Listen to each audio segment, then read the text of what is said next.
A Casa das Linguas e Brincan patrocinan este programa.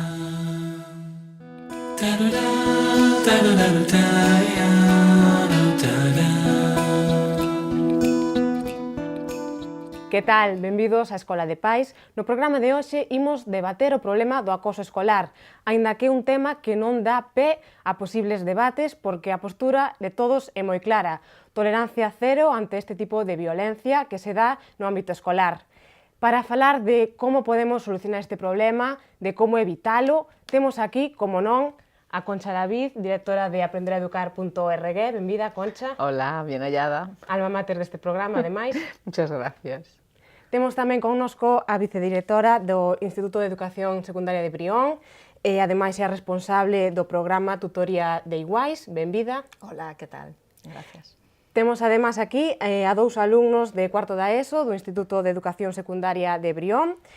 Paulo Gómez, benvido. Hola, gracias. E Antón Carcedo, benvido. Moi bons días. Quizáis un dos momentos máis problemáticos para os rapaces é o momento no que deixan de pertencer á educación primaria e pasan á secundaria. Por qué? Porque é un cambio tremendo, é dicir, cambio tanto de profesores como de sistema escolar, como de compañeiros, normalmente tamén implica un cambio de centro. Isto todo fai que sexa a etapa na que máis problemas poidan ter dentro da escola e por iso xa son moitos os centros de Galicia que teñen incorporado un programa que lles axuda a estes nenos a levar un pouco mellor este novo cambio de etapa. O Instituto de Educación Secundaria de Brión incorporou xa no 2015. Temos aquí a responsable do programa. Contanos un pouquiño en que consiste este programa, por que se incorporou e cales son os obxectivos. Bueno, en realidade incorporámoslo no 2014, no 2015 levamos un curso e medio co programa. É un programa de prevención de acoso. Desde o ano 2008-2009, en realidade funcionaba no centro un programa de mediación. Formabas os rapaces para que mediaran nos conflitos. O que pasa é que, bueno, o programa en realidade parecíanos que estaba un pouco coxo e o que pretendíamos era traballar en prevención. Entonces, hai uns cuantos anos, oímos falar do programa de tutoría entre iguais, empezámonos a formar, e, bueno, vimos a ver cal era a posibilidade de poñelo en práctica e de leválo ao noso centro. Hai 2 anos, o sea, no 2014, ao rematar o curso, eu planteei a orientadora, en realidade, a orientadora do centro, Esperanza López, xa tamén oíra falar do programa, levábamos todo o curso planteándonos poñelo en marcha no centro, e empezamos a traballar no tema e vimos a ver que era necesario para poñelo en marcha. Poñémonos en contacto co creador do programa, que é un psicólogo catalán, que se chama Andrés González Bellido.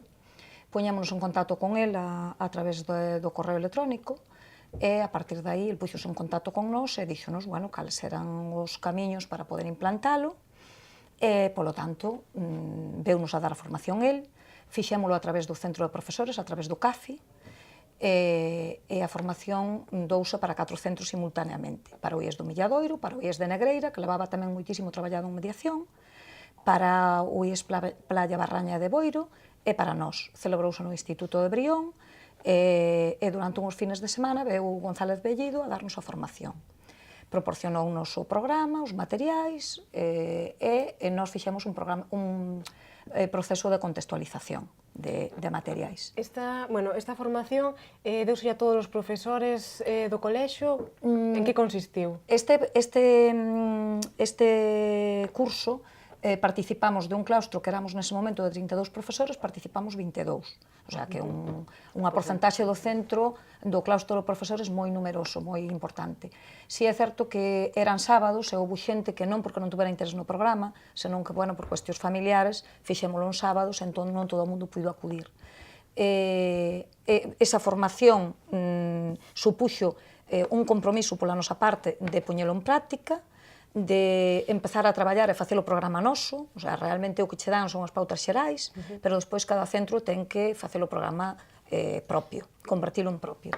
E a partir de aí, bueno, empezamos xa a traballar, de coordinadoras do programa estábamos a orientadora máis eu, agora mesmo de coordinadora do programa estou eu porque a orientadora está no CAFI, no Centro de Formación de Profesorado, e, polo tanto, formamos parte do que é a coordinación do TEI, eu como coordinadora, pero tamén os titores de primeiro e de terceiro, o sea, realmente mímase moito a elección de titores, porque sí que importa moito que sea xente cunha sensibilidade especial con respecto ao tema.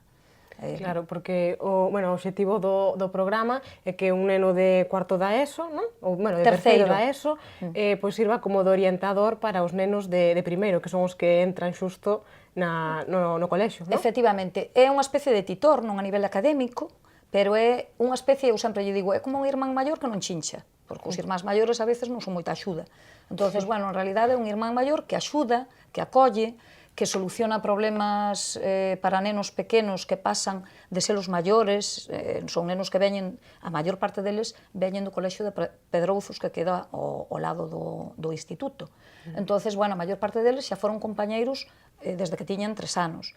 Sempre van tamén nenos do Urtilde e algún alumno sempre ou alumna nova que nos chega. Pero, bueno, sí que é certo que os problemas moitas veces xa veñen de anos atrás. Para algo que a veces nin siquiera eles son capaces de poñerlle nome. Hai determinadas formas de relacionarse entre eles que eles non son conscientes de que é unha forma de maltrato. Entonces, o programa trata de sensibilizar e de visibilizar un problema do que moitas veces nin siquiera son conscientes. Entonces, o que se lle busca é unha persona de terceiro, eles se veñen porque están en cuarto pero teñen experiencia como tutores o ano pasado, e a veces sí que nos atopamos con un problema, que non temos tantos alumnos en terceiro como en primeiro. De feito, este ano temos unha diferencia bastante grande, porque temos 72 nenos en primeiro de ESO, e temos 66, me parece que son, creo recordar, en terceiro. Entonces, a veces, o que acaba pasando é que un de terceiro exerce esas funcións de titor de 2 nenos ou 2 nenas de primeiro. De feito, creo que Antón estaba o ano pasado nese caso. Sí, eu tuve un neno e unha nena. É unha nena. Entonces, en situacións que vemos que poidamos ter algún problema para buscar de titor, recurriríamos, de momento non o tuvemos que facer, pero mellor este ano sí, a un alumno que xa estea formado de cuarto. Pero normalmente sempre hai rapaces de terceiro dispostos a exercer de tutores? Pois mira, o ano pasado, todos. Para os de primeiro é obrigatorio. Os de primeiro participan no programa, sí ou sí. Para os de terceiro é voluntario. O que pasa é que o ano pasado todo o alumnado de terceiro quixo ser titor. Hai 2 anos, que foi o ano que empezamos na mitad do curso co programa, houve 2 persoas que se descolgaron e que non quixeron. Pero o ano pasado todo o alumnado de terceiro era titor. O sea que sí que está vendose un compromiso, non? Por parte dos máis maiores do colexio por evitar este tipo de problemas. Hai un compromiso, eu creo que moi serio. Sí, entendo que sí.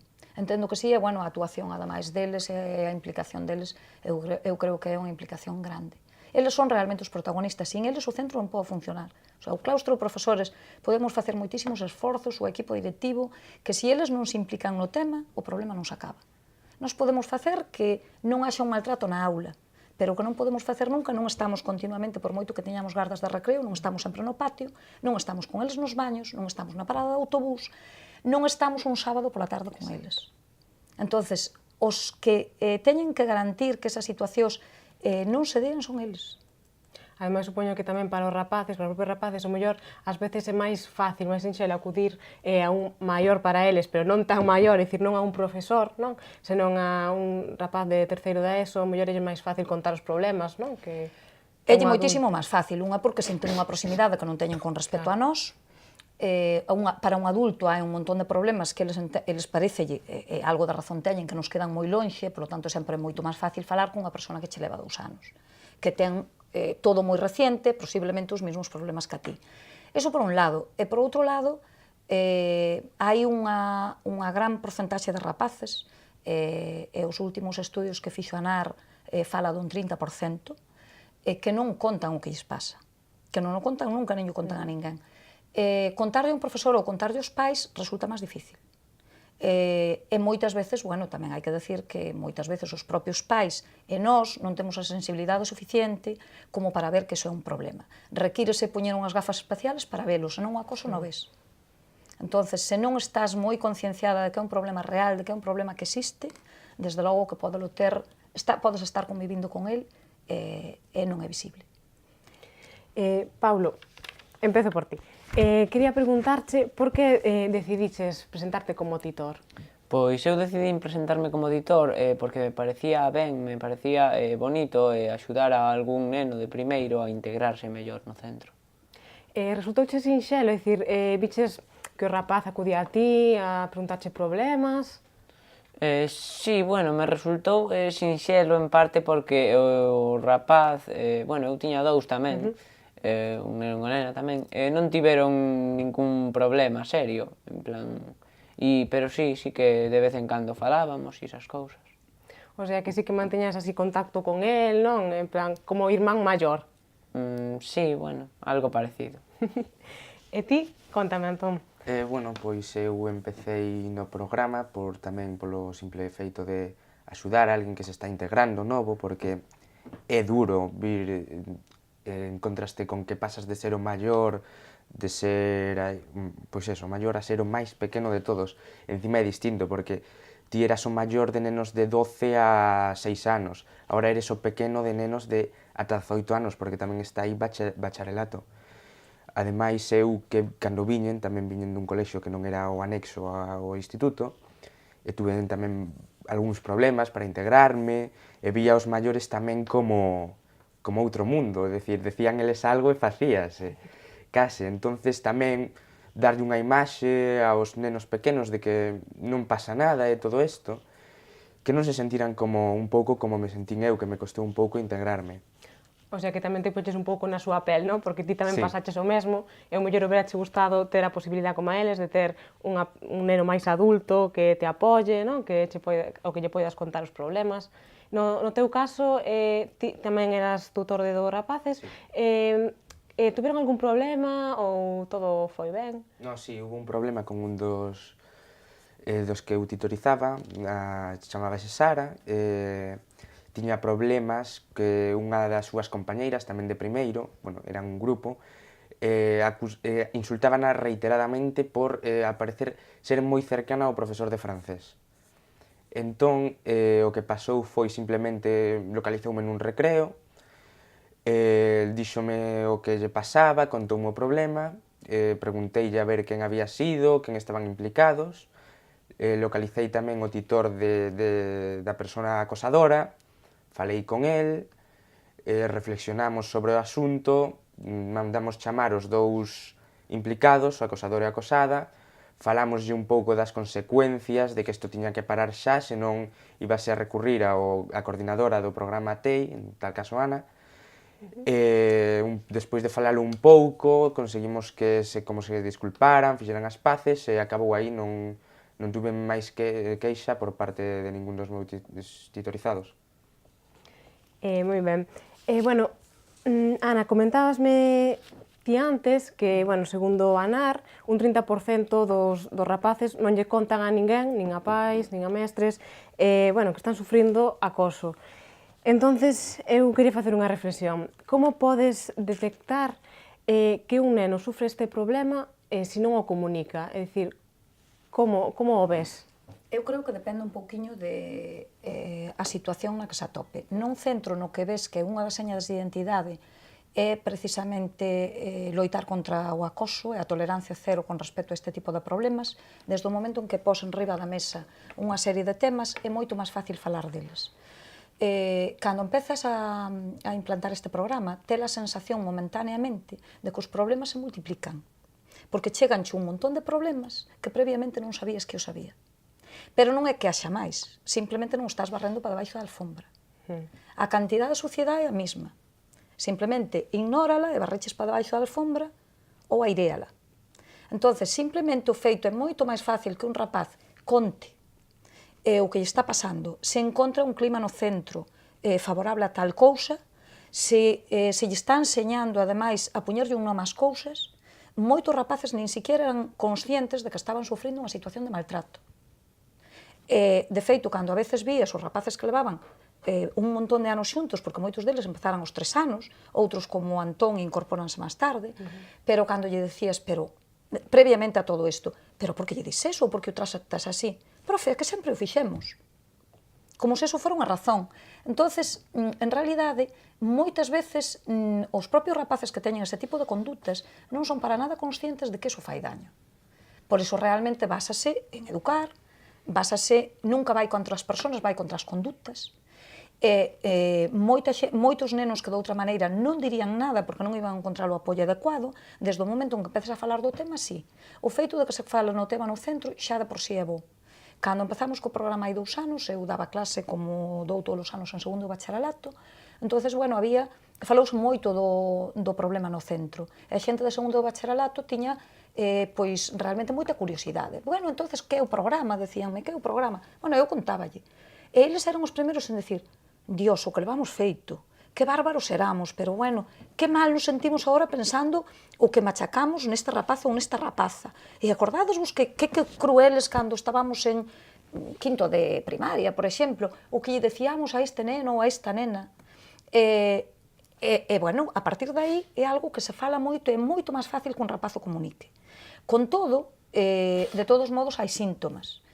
Hai síntomas, a veces, incluso posturales.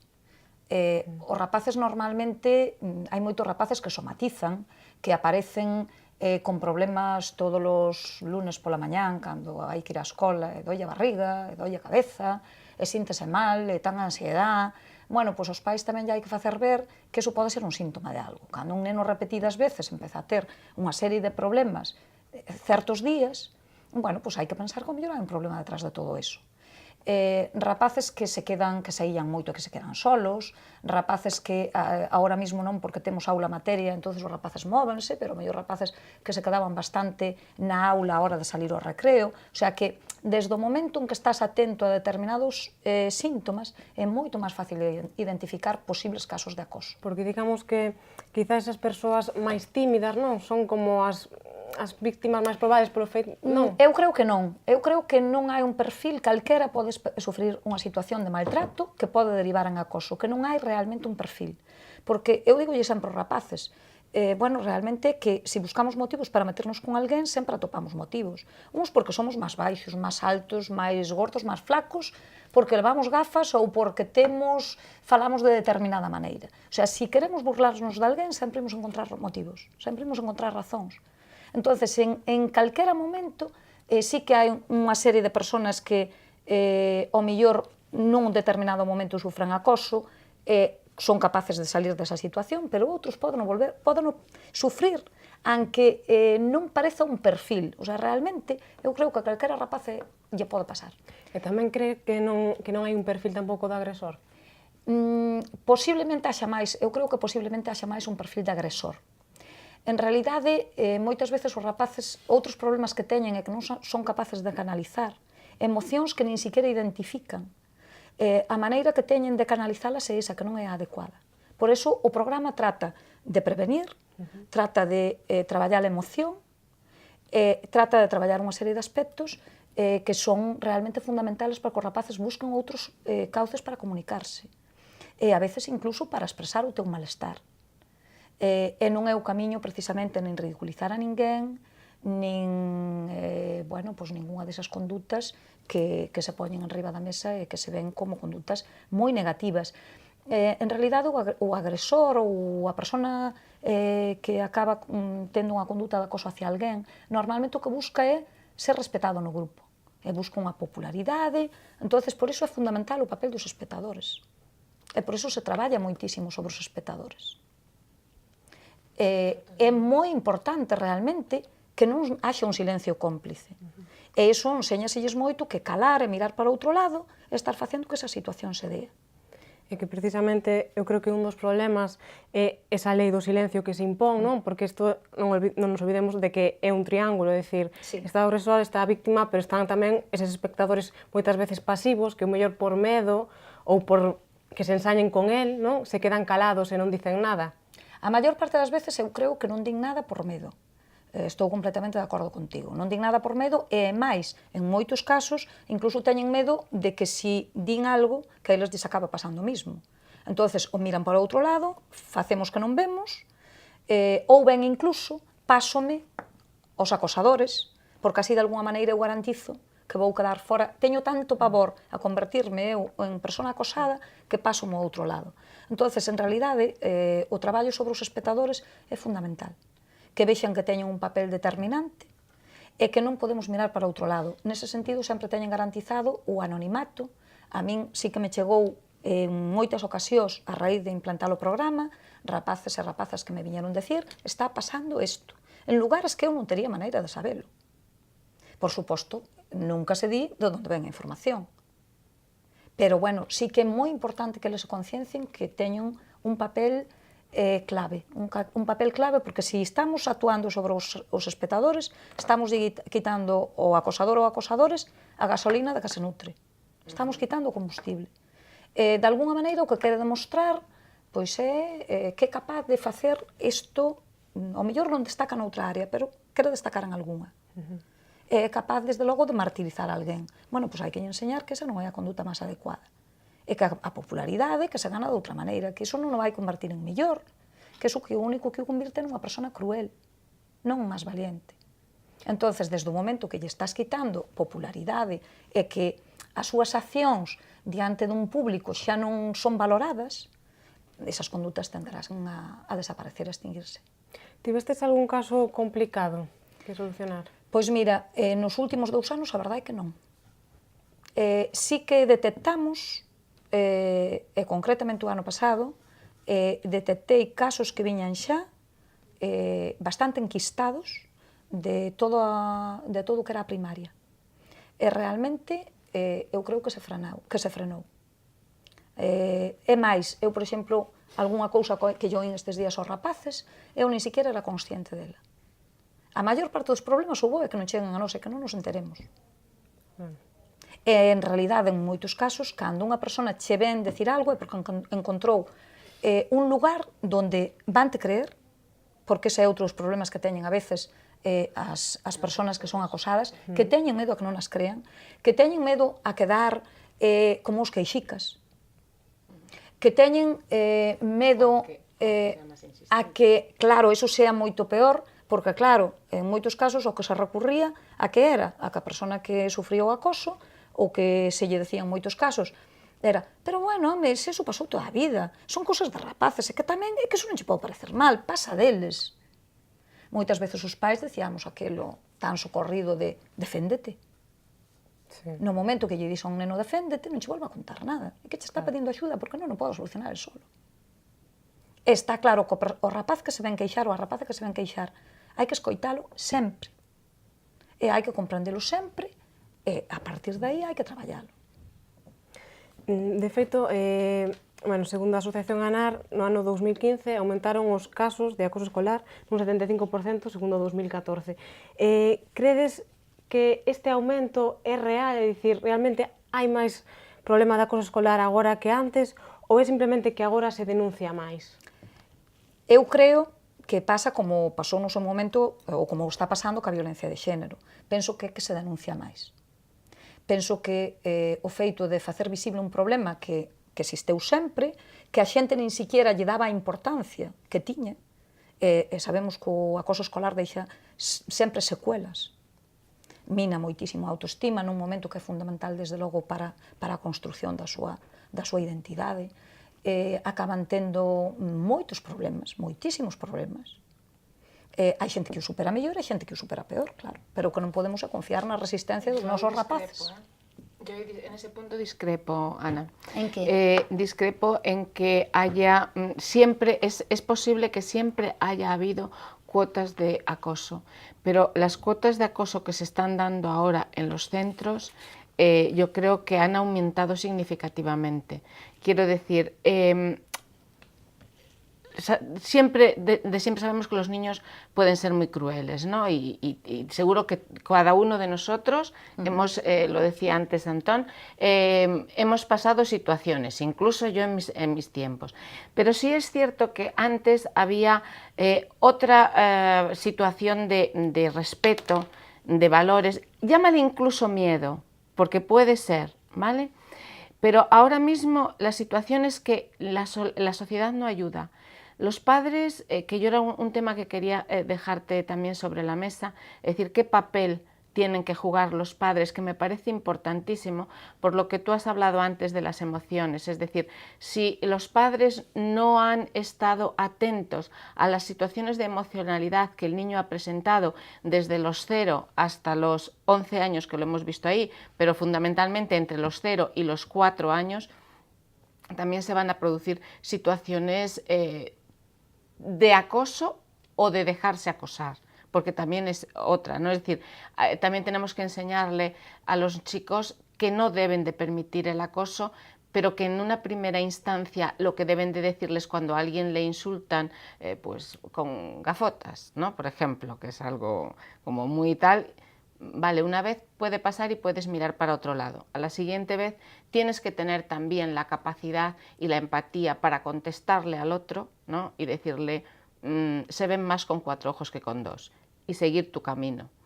¿Qué ocurre si eso ya se vuelve, lo que hablamos, reiterativo y que ya se va tal? Ya ahí hablamos de una situación de acoso. Pero lo cierto es que cada vez más se están dando situaciones de violencia. Afortunadamente, y es muy loable, y el motivo también por el que estáis aquí es porque esta implantación que habéis hecho del sistema de trabajo contra el acoso, que es un trabajo, yo digo más por la convivencia y muy bien definido por la tutoría entre iguales, ¿no?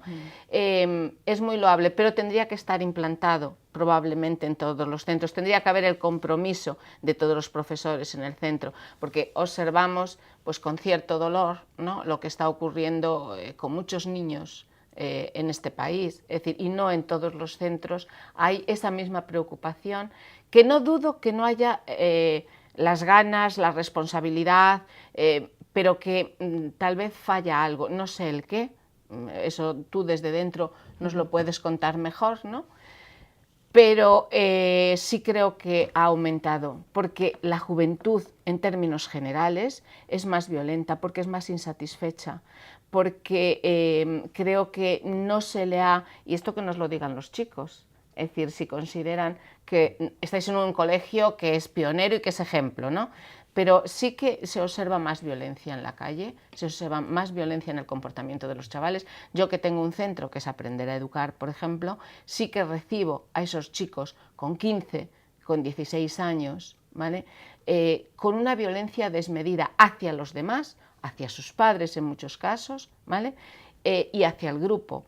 Y algunos de ellos, efectivamente, han sido acosados, y lo que decías tú antes, les han minado la autoestima, han hecho que se aíslen, han hecho que algunos de ellos hayan querido dejar de ir a clase. Fobia escolar. Exacto, y se hayan aislado en su casa delante de la pantalla de un ordenador. Yo he visto de todo, ¿vale? Pasar por mi centro, pero también he visto a personas en una situación de violencia que es que no tiene parangón. Si, o que pasa é que, bueno, igual non me expliquei ben. Eu referíame aos datos da ANAR, de que de un ano para outro, vale. non, eu non teño elementos para valorar si se incrementou nos últimos anos ou non me refería a eso.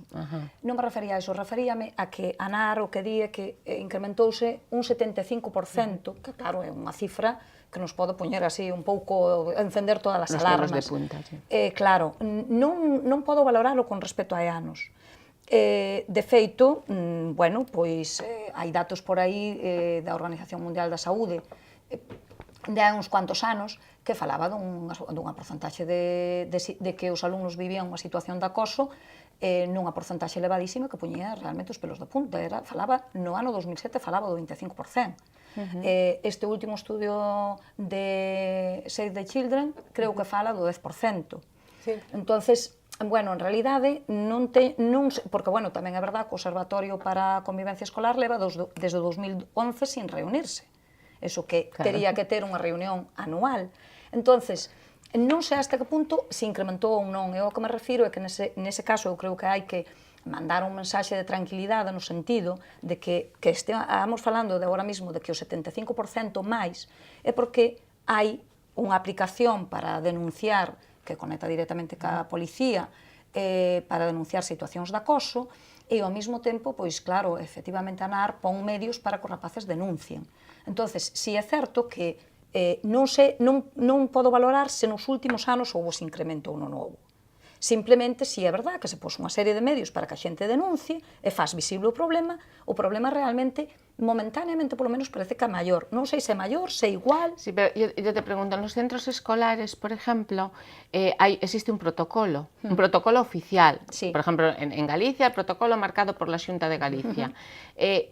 ¿Puedes decirnos, desde tu experiencia como profesora, si ese protocolo realmente tiene funcionamiento, tiene una función, es decir, es ágil, es rápido, se puede llegar al fondo del problema? Eu creo que nos centros que estamos traballando nesta línea, creo que sí. Creo que sí.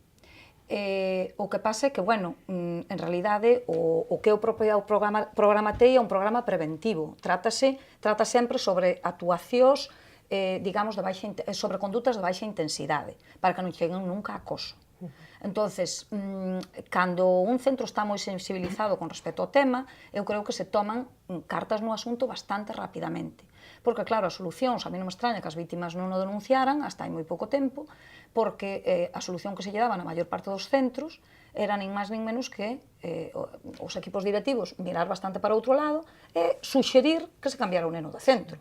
O neno que estaba tendo problemas. Claro, ese es otro tema, es decir, claro, ¿cómo es posible que sea el acosado el que se tenga que ir y que no sea el acosador? É que nunca, de ter que se ir algún, vamos a ver, o normal é que non se teña que ir ningún. O normal é que se eduque. O normal son rapaces moi novos, e o normal é que se lle enseñe a relacionarse de outra maneira. Eso é o lóxico. Pero de terse que ir alguén, nunca se pode ir a persona que está padecendo acoso. Claro, es que eso es increíble. O sea, nunca. Claro. De feito, bueno, eu así a nivel personal, eu creo que eu contaba o ano pasado aos rapaces, porque contolle, a nivel personal eu levo 28 anos traballando, e eu cheguei a sensibilizarme con respecto a este tema por cousas que fun vivindo.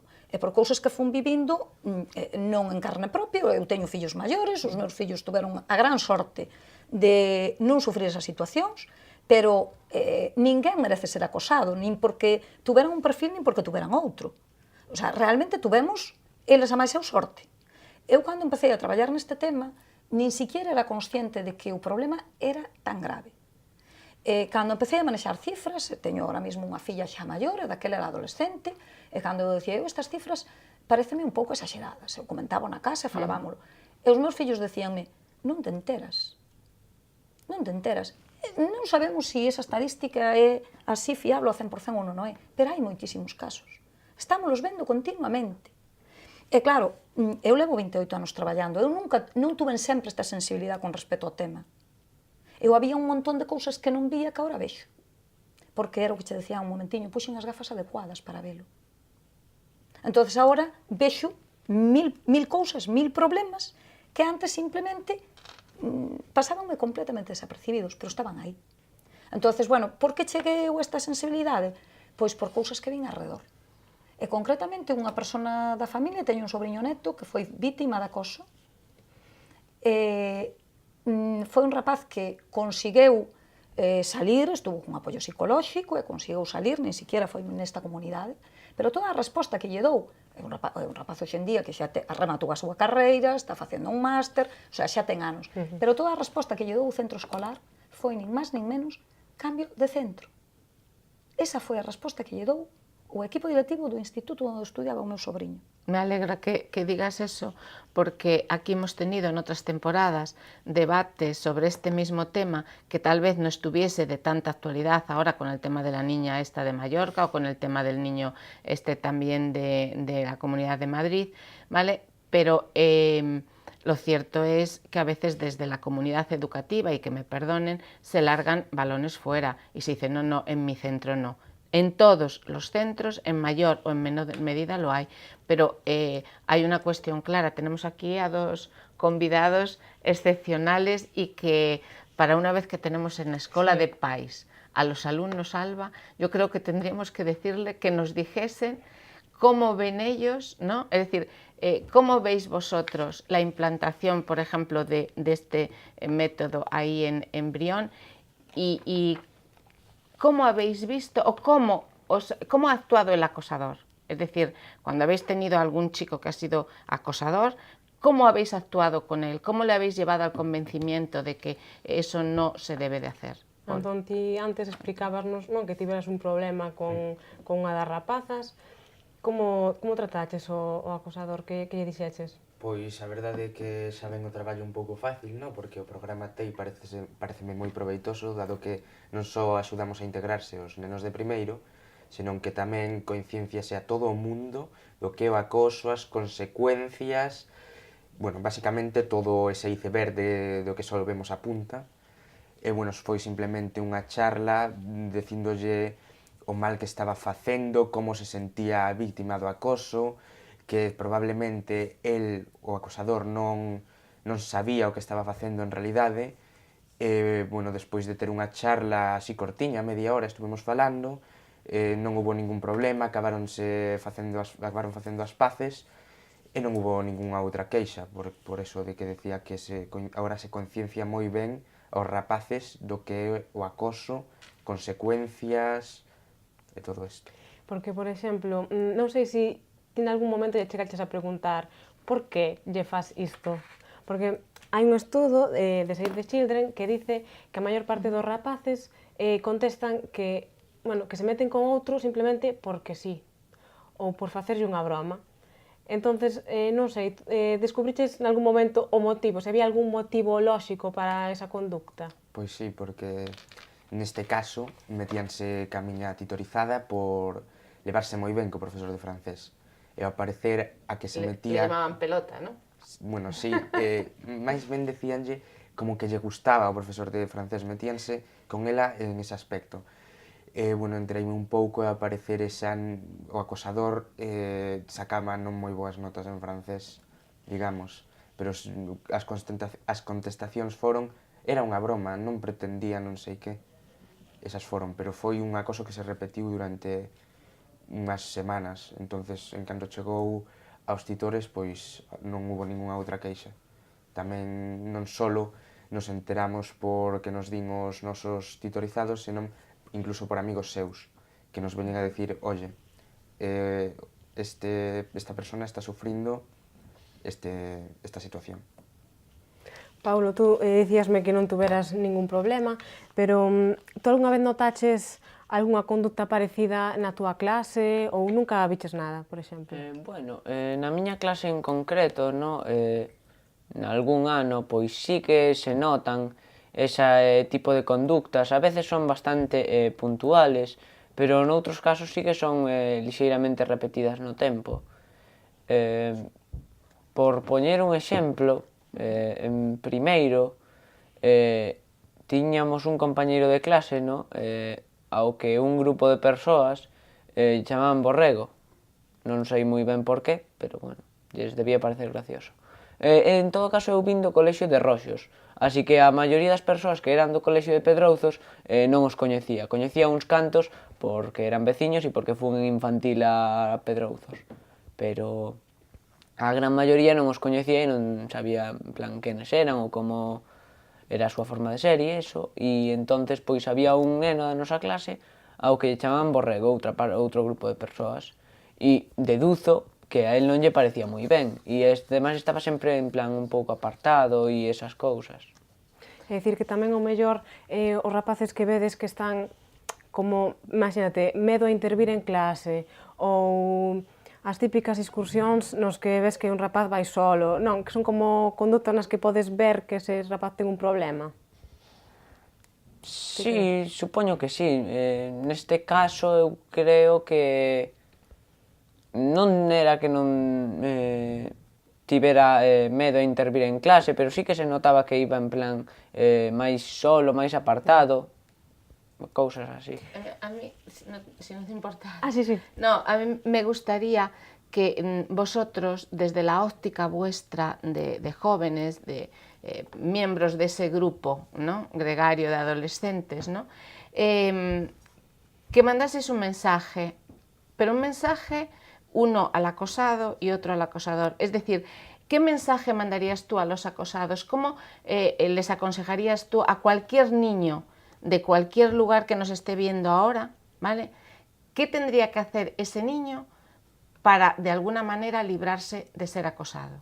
Ben, principalmente o que lle diría ao acosado é que non se calase, porque calalo e guardalo, pois eso non é bo, vai seguir estando aí o problema, non se vai solucionar nada, e ao mellor incluso se pode chegar a facer peor.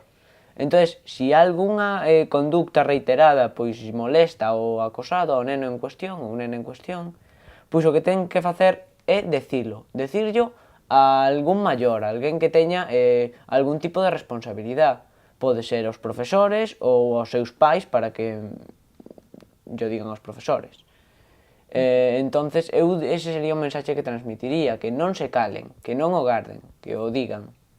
E al acosador, que le diríamos? Que pare, decir, unha vez, tolerancia cero, unha vez que alguén te ha dito que pares nalgúna acción molesta, repetitiva, que non sigas, porque ti igual non eres consciente do dano que lle estás facendo á persoa acosada, é dicir, ti podes pensar non é unha broma, non lle molesta, pero esa persona en realidad, aunque non o diga, por medo a decir que lle digan que é xica, non sei que, igual está sufrindo moito para así, está sendo desplazado, e o único que lle podemos decir aos acosadores é que paren xa, é o único. É que, de feito, mira, ti apuntabas algo que a min pareceme importante, como facías referencia a ese cuestionario. A maior parte dos rapaces que teñen este tipo de conductas, cando se lle preguntan por que o fan, din que non o saben.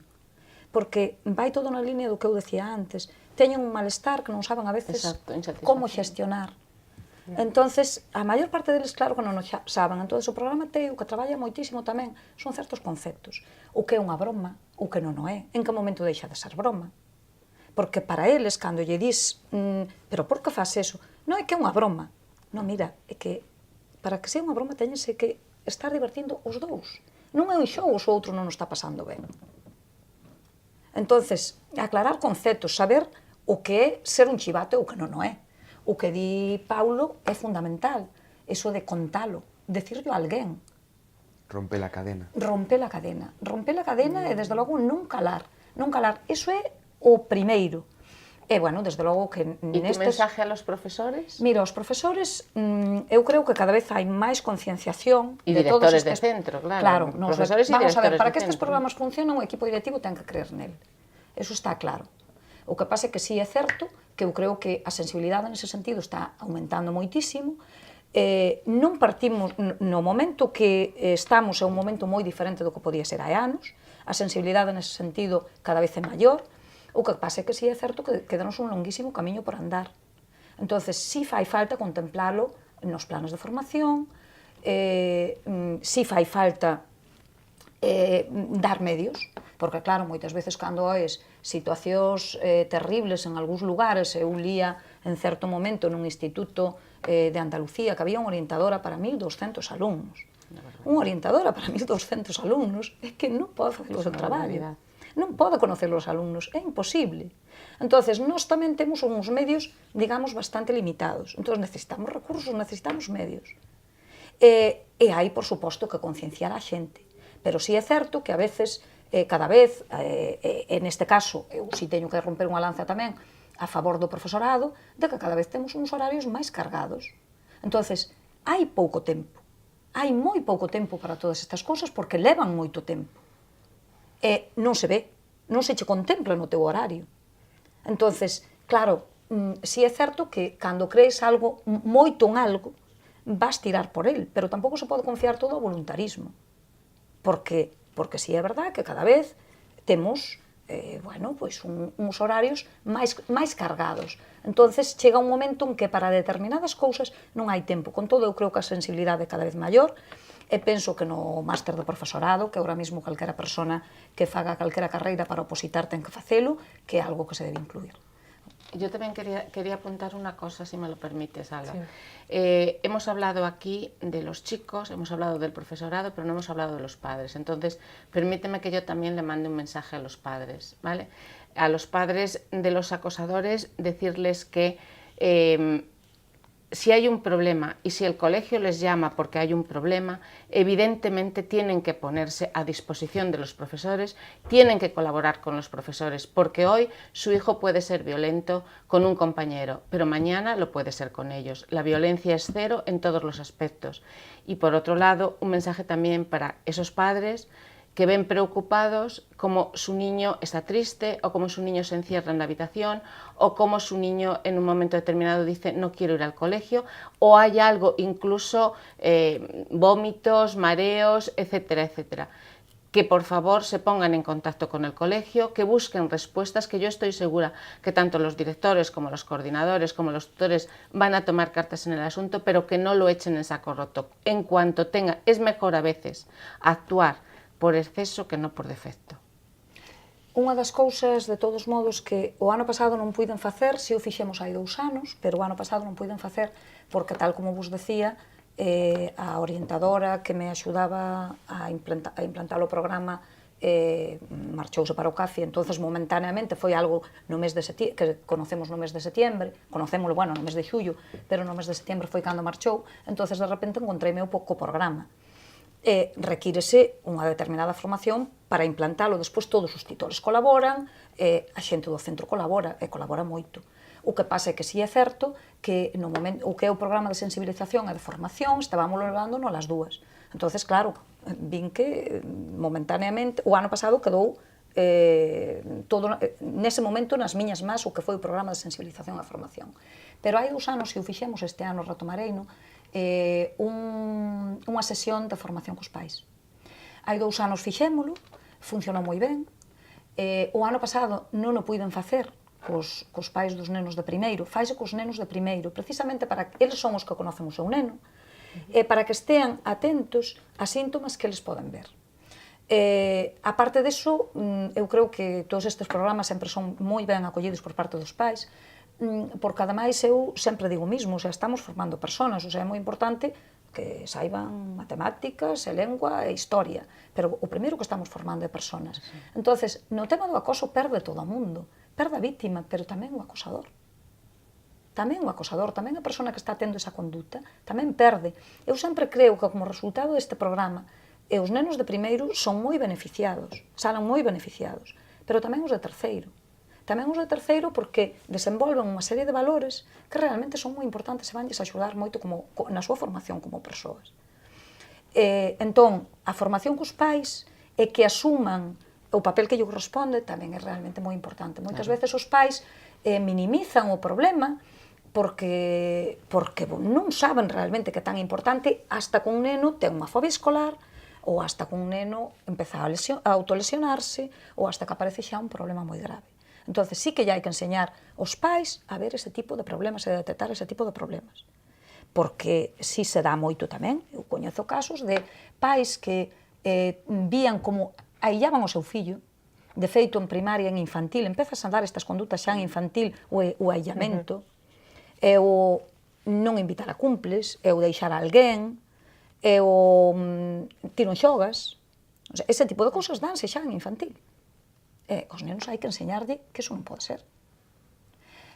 Entonces, bueno, sí que moitos problemas, como foron convivindo con eles durante tanto tempo, pois a veces non teñen a idea de que iso ten solución e que iso realmente estamos a tempo de traballalo. Entonces é importante ter estas charlas cos pais, porque ademais, bueno, o que di Concha sí que é verdad, o sea, realmente os pais do acosado son os primeiros que o sufren, pero os pais do acosador tamén. A mí nunca me gustaría, non me gustaría para nada, ter na miña casa un neno que lle estuvera facendo daño a outro. Porque, ademais, o que di Antón a máis Paulo tamén é así. Realmente o programa o que insiste moito é no tema de, vale, se hasta este momento estabades facendo este tipo de... estabades tendo este tipo de conductas, podía saber, hasta ahora podía ser que non souperades que facía daño. Agora sabédelo. E desde o momento que o sabedes xa non me vai valer. É que non sabía que lle molestaba. Molesta e estácho dicindo. Polo tanto, a partir de agora, ou cesas nesa conduta, tal como decía Antón, ou evidentemente hai que tomar outras medidas. Normalmente os rapaces, cando lle faz ver a gravedade da súa conduta, a maioría reacciona. Gracias, Ana. Bueno, temos que deixar aquí o programa, non temos máis tempo. Como vedes, o problema do acoso escolar é algo que hoxe día está moi presente na sociedade, por iso temos que ser conscientes de que temos que poñer man neste problema. Vémonos entón a seguinte semana. Moitas grazas aos 4 por vir e grazas a vos tamén por acompañarvos. A vos por convidarnos. Gracias.